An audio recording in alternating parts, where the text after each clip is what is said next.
Today, we're going to be looking at how you can develop a hard and consistent hit that you can use confidently in games. So if you do miss-hit the ball, don't worry, it's quite easy to fix it. First thing is to identify some of the mistakes that you might be making. The first one is that we could potentially be breaking our wrists too early. So what happens is we come across and we're hitting across the ball and it's going to probably go off to the left.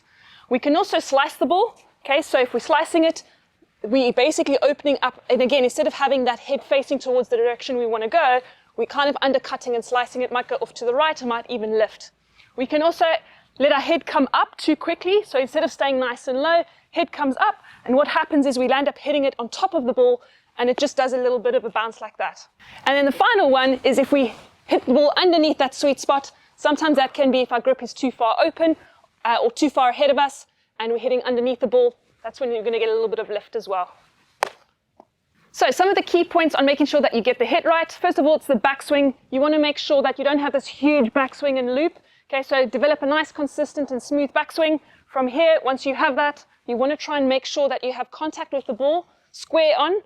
As we said before, if we're hitting around, we're probably going to be hitting the ball on this side. If we're slicing it, we're going to be hitting it there. So we want to make sure we're hitting the center of the ball, head over the ball, ball more or less in line with the front foot. You can play around a little bit with what works best for you.